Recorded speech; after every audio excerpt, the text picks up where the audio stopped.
Alright, let's break down how the pros turn every match into a potential victory royale. It's not just about aim, it's about strategy, from the moment you leave the bus to the final storm circle. First up, the drop.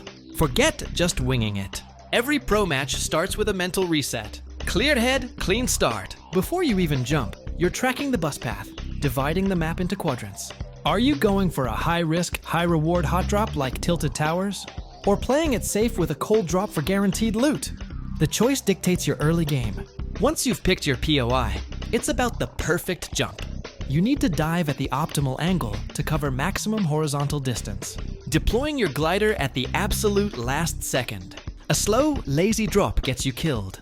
A fast, efficient drop gets you the first weapon on the ground. Once you've landed and looted, inventory management is key. The pros use a standard loadout blueprint for muscle memory. Shotgun in slot 1 for quick swaps, AR or SMG in slot 2 for pressure, mobility in 3, shields or heals in 4, and a utility or special weapon in slot 5. This organization saves critical seconds. Now it's time to rotate. You have 3 main options. Sticking to the storm's edge is the safest path. Rotating directly to the center is the fastest. But taking the high ground gives you the best vision and strategic advantage. And don't forget your vehicle.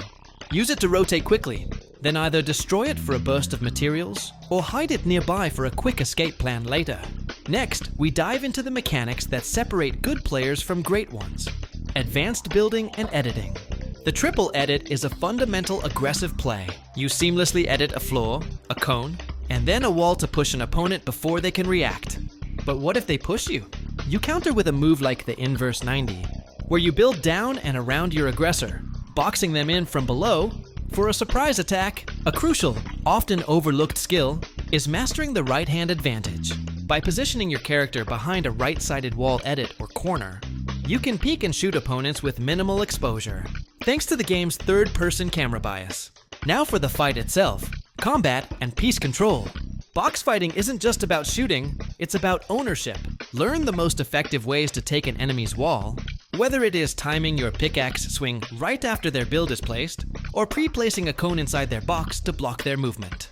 The ultimate goal is the full box, using your walls, floor, and cone to completely trap an opponent. Once they're fully contained, it's a guaranteed elimination. Mastering your weapon timing is also non-negotiable. Know exactly when to pull out your shotgun, right after.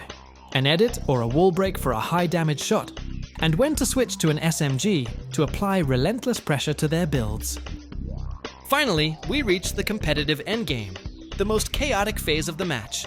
In stacked lobbies, you need to worry about Storm Surge. Keep your damage numbers up by getting Surge tags, low damage AR shots on distant enemies, to stay above the elimination threshold. As the circle shrinks, you have to master layering and verticality.